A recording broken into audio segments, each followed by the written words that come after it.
Hi, everyone. I'm here to tell you a little bit about your professionalization and research report that's being assigned in this week's module. You have 2 weeks to work on this report. It is important that you get started. It is going to take a lot of research, as indicated by the name. But what's really important with this report is, well, there are a couple things. First, it's important that you learn how to work on short reports. So you'll have a lot of short reports that you'll probably be writing in your career. And it's important that you consider the name short report. The object is to give as much information as you can that your audience needs in a relatively compact paper or a compact report. This report's going to be 3 to 5 pages. That is not a lot of room, but you want to give information. And for this report, you're going to consider what you're going to do in your career. I want you to get really specific with this. So you might be, for example, a nursing major. So it might be really easy for you to say, well, I'm going to be a nurse, but be specific with that. Is it an emergency room nurse working in the NICU? Do you plan to get into a specific area? Do you plan to build from there, become a nursing manager or maybe a nurse practitioner? So you can do that really with any field that you're in, but think about where you want to be or where you want to start in the year after you graduate. The purpose of this is for you to look at what's expected of you when you enter that career and what you can expect from that career. And in doing that, you want to ask yourself some questions. So before you even start with the research, and certainly before you start writing, you always want to start with research questions because that's always where we want to start with our research. Those questions, what do I want to do with, this specific degree that I'm going to have? What career do I want from that? What do I already know about it? What do I think I know about it? What do I still need to know about that? Those questions might include what kind of education do I need? Maybe you think you only need a bachelor's degree, but maybe a master's degree is required. Maybe there is licensure. So using the nursing example again, in addition to your degree, you'll also do some precepting. You'll also have to do, so I used to teach at a nursing college, so I know a lot about the nursing field. Um, there is state boards, the NCLEX that you have to take. So regardless of what field you're going into, I'm using nursing as an example, but really anything you can apply to this. Same thing with engineering. You can say, I plan to be an engineer, but what does that really mean? Mechanical engineering, chemical engineering, civil engineering, and then it even gets more specific. Civil engineering in environment or transportation.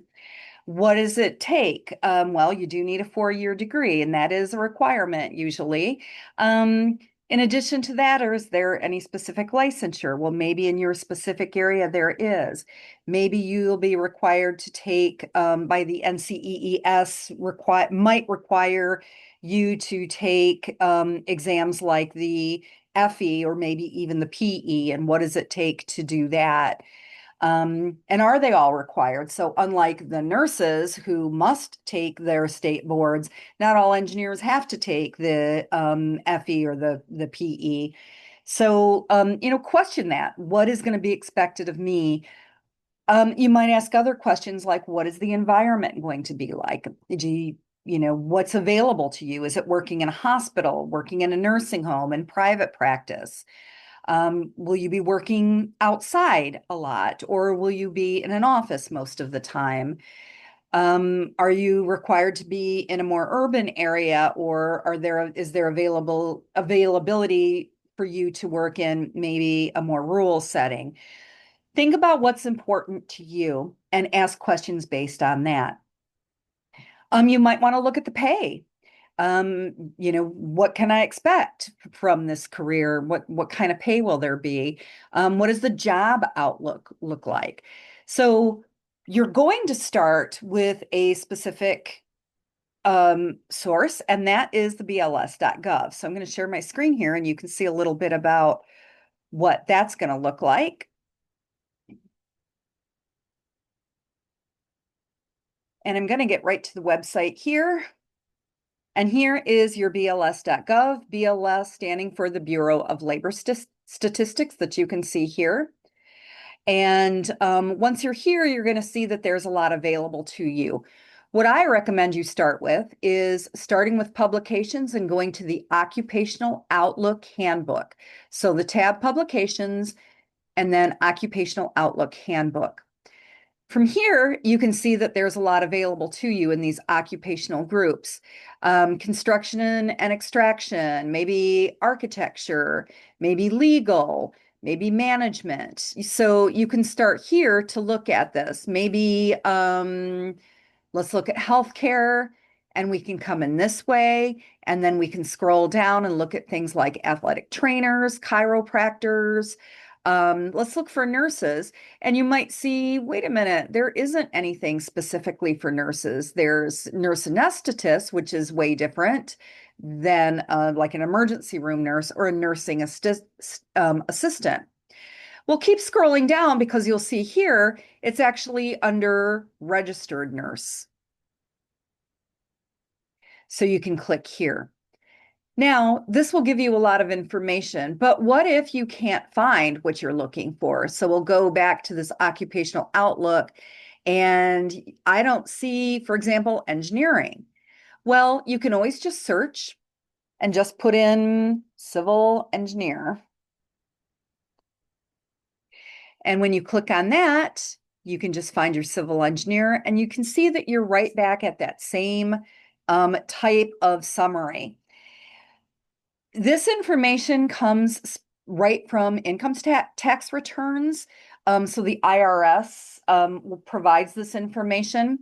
Because of that, we're always a little bit behind. So, for example, right now, we're filing our 2025 income tax returns. So, they can't possibly have information from 2025 because that hasn't even been sent in yet. So it's always a little bit behind, but it's usually pretty close.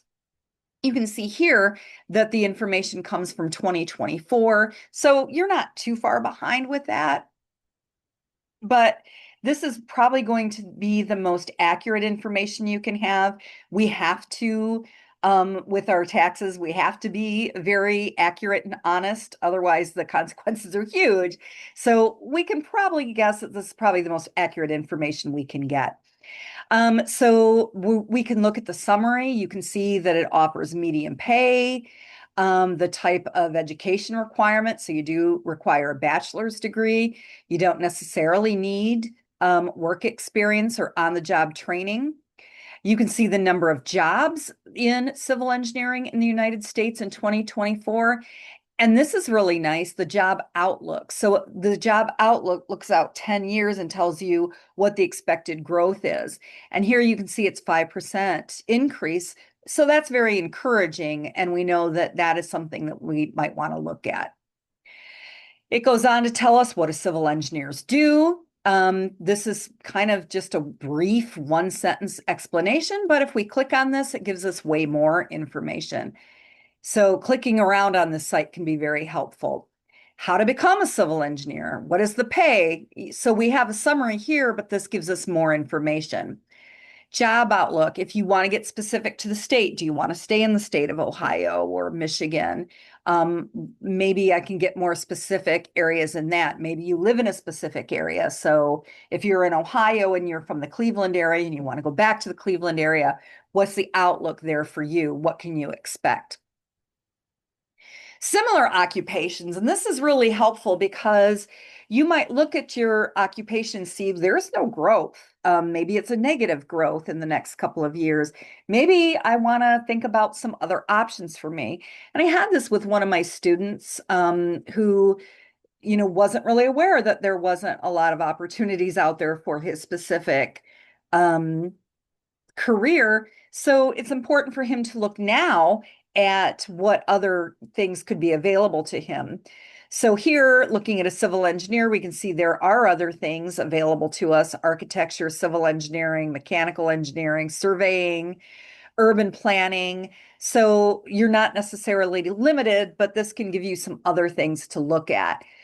So that can be very helpful, especially if you happen to be taking a major in an area that's not really growing. So maybe like coding, if you're looking at coding, kind of the 10 years ago, that was the big thing, right? Everyone needs to get into coding. And now the plug's been pulled a little bit on that, and maybe we don't have the outlook that we thought we did there. So that doesn't mean you have to quit. That doesn't mean that you can't still pursue this, but maybe you want to look at something that's maybe adjacent to what you were considering. This will also give us links to other areas. If we click here, we can look at more information and we can go onto different websites. For this assignment, you will be using this bls.gov as one of your sources, but you need to look at other sources too. It's not very helpful to only give one source. We want to look at more. Maybe we look here at civil engineering. Look at some of the sources that we have, like from ONET here, and this will give you some areas on where to look. So get really creative with this. I don't want you to just like choose nursing. Get specific with it and get creative with it. What else can I find with this? What other sources can I find? Those sources could include maybe the governing board. So for example, let's say nursing, their governing board is the NCSBN, and maybe we can go right to them and look specifically at what this board has to say. This is the regulatory board for nurses, and this website might be very helpful. For the engineers, the NCEES, I think it's .org or .com, I'm not sure. Yeah.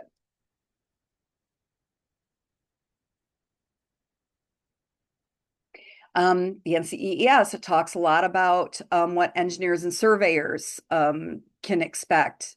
Talks about their licensure, talks about the exams, but other things that it can talk about, like different programs, different credentials.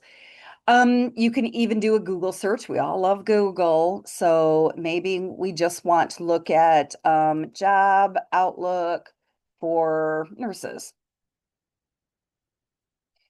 Let's see what this comes up with. Well, of course, the first thing it's going to mention is the Bureau of Labor Statistics, but we're already using that.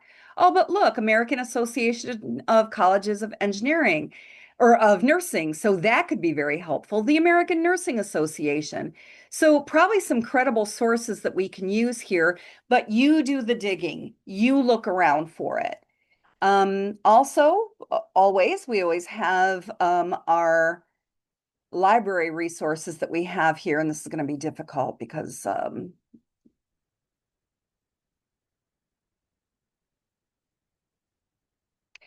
so you can go to the library website. I'm just going to move away from that because I've got a little go.